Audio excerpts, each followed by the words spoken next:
Find command का उपयोग हम फाइलों और डायरेक्टरी को सर्च करने के लिए करते हैं। इसमें कई प्रकार से हम फाइल्स को सर्च कर सकते हैं। जैसे करेंट डायरेक्टरी में अगर फाइल को सर्च करना है या फोल्डर्स को सर्च करना है तो आप कर सकते हैं। इसके अलावा कोई स्पेसिफिक नाम वाली कोई फाइल हो तो उसको नाम के हिसाब से सर्च कर सकते हैं। इसके अलावा कोई स्पेसिफिक टाइप की, मान लो कोई डायरेक्टरी है उसको सर्च करना है, या कोई रेगुलर फाइल है जैसे कि पीएनजी है, जेपीजी है या टीएक्सटी फाइल है, या सिंबॉलिक लिंक वाली कोई फाइल है, तो उनको भी हम फाइंड कमांड की सहायता से सर्च कर सकते हैं। इसके अलावा कोई किसी फाइल की परमिशन के बेस पर भी हम सर्च कर सकते हैं। जैसे किसी फाइल की परमिशन 777 जो रहती है ना, सभी रीड राइट और एग्जीक्यूट कर सकते हैं उसको, तो वो भी सर्च कर सकते हैं हम। इसके अलावा कोई साइज, अगर उसके साइज के हिसाब से फाइल आपको सर्च करना है तो वो भी हो जाती है। और मॉडिफिकेशन टाइम और एक्सेस टाइम के आधार पर भी फाइल को सर्च किया जा सकता है। चलिए अब टर्मिनल पर हम सीखते हैं कि कैसे फाइल को सर्च करते हैं। मान लीजिए हम फाइंड कमांड की सहायता से कोई सक्षम नाम की जो फाइल है उसको सर्च करना चाहते हैं। तो उसके लिए कमांड क्या होगी, ये जो फाइल है फाइंड हाइपन नेम और डबल इन्वर्टेड कोमा के अंदर वो लिखना है जो फाइल या फोल्डर आप सर्च करना चाहते हैं। तो सर्च कर रहा हूँ मैं, तो इसमें कोई फाइल हमें या फोल्डर शो नहीं हो रहा। तो अब मान लीजिए मैं हाइपन आई नेम करता हूँ, उसके बाद ये सक्षम लिखता हूँ या कुछ भी उसके बाद सक्षम लिखने के बाद अब आप देख रहे हैं कि हमें दो रिजल्ट प्राप्त हो रहे हैं, एक ये सक्षम और ये सक्षम। तो ठीक है, तो ये मतलब दो जो फाइल या फोल्डर हैं उनके अंदर सक्षम नाम की डायरेक्टरी है। लेकिन पहले क्यों हमें नहीं दिख रहा था, क्योंकि हमने सिर्फ नेम जो था वो लिखा था। अब हमने आई नेम लिखा है। आई नेम लिखने से क्या है कि केस इनसेंसिटिव सर्च करता है। मतलब कि अगर आप कैपिटल लेटर्स भी लिख रहे हैं तो वो कैपिटल को भी देखेगा, स्मॉल को भी चेक करेगा, कैपिटल और स्मॉल दोनों के कॉम्बिनेशन को चेक करेगा। तो जब भी आपको फाइल का नाम कंफर्म ना हो तो आप आई स्विच का उपयोग साथ में करें, जिससे कि सभी प्रकार के कॉम्बिनेशन चेक हो जाएंगे और अपनी फाइल आपको आसानी से मिल जाएगी। अब मान लीजिए हमें साइज के हिसाब से फाइल सर्च करना है, तो साइज से कैसे करेंगे, फाइंड कमांड और हाइपन साइज लिखना है आपको। अब मान लीजिए आपको 6 MB से या 10 MB से अधिक वाली कोई फाइल सर्च करना है, तो ये जो डेस्कटॉप फोल्डर है उसमें जो भी 10 MB से अधिक वाली फाइल है वो सभी शो हो रही हैं हमें।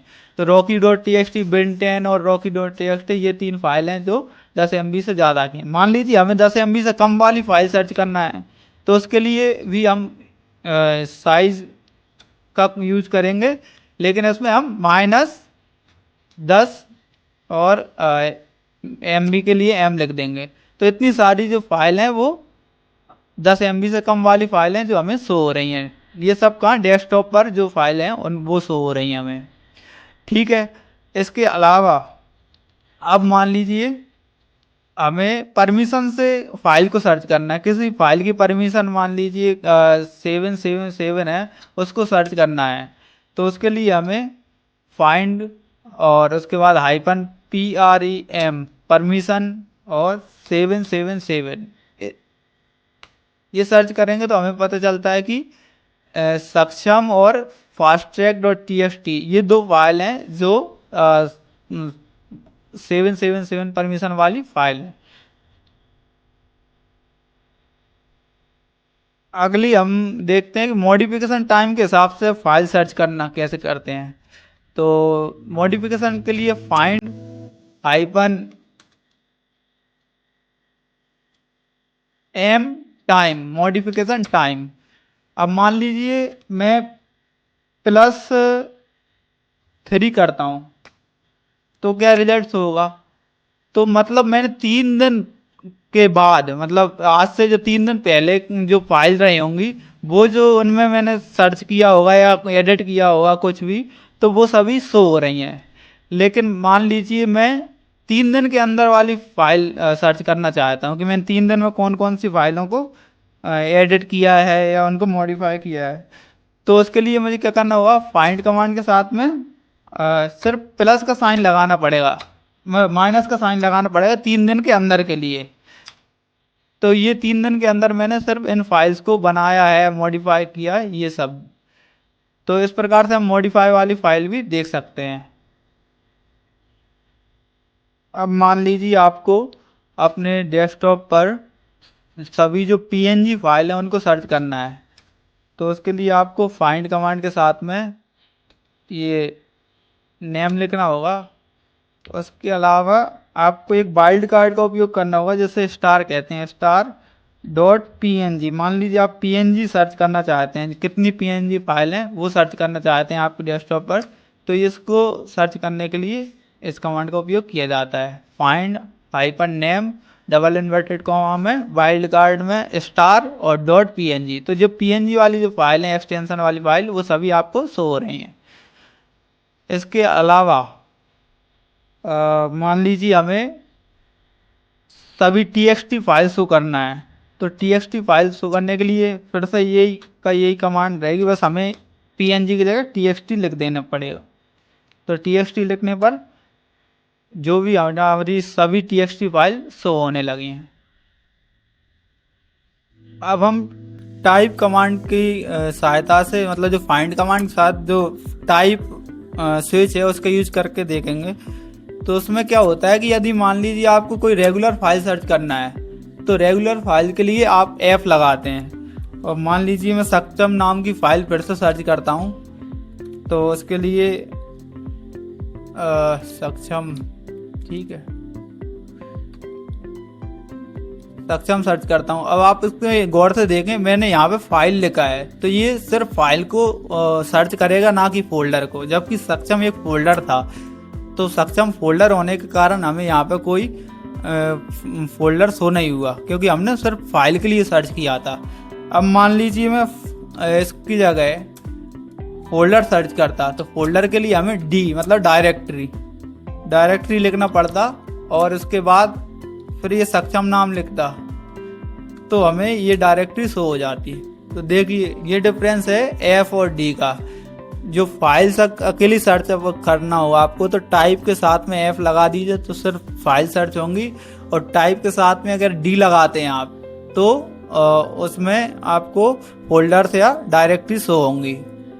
ये सब जो चीज़ें मैंने आपको बताई, इसमें लास्ट और आपको यूजर वाला और बता देता हूँ कि यूजर के साथ कैसे, स्पेसिफिक यूजर के लिए कैसे फाइल सर्च कर सकते हैं।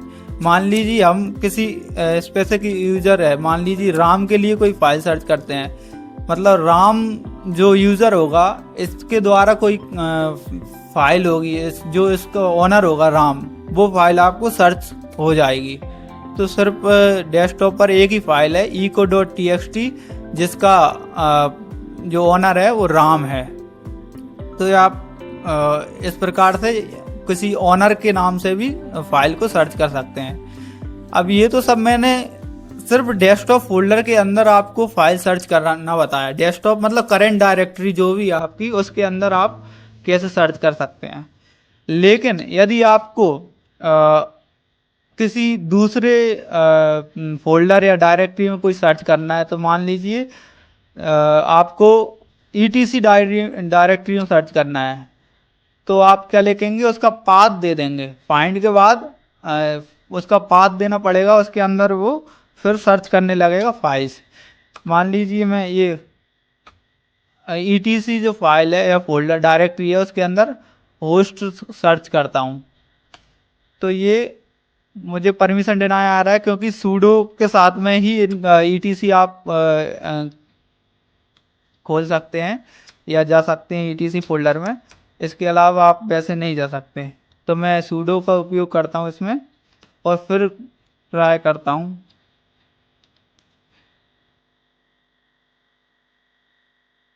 ये कोई एरर आ रहा है, मैं फिर से ट्राई करके देखता हूँ। मान लीजिए मैं रूट से ही लॉगिन कर लेता हूँ। जैसे ही मैंने अब रूट से लॉगिन किया है, अब मान लीजिए मैं फाइंड कमांड में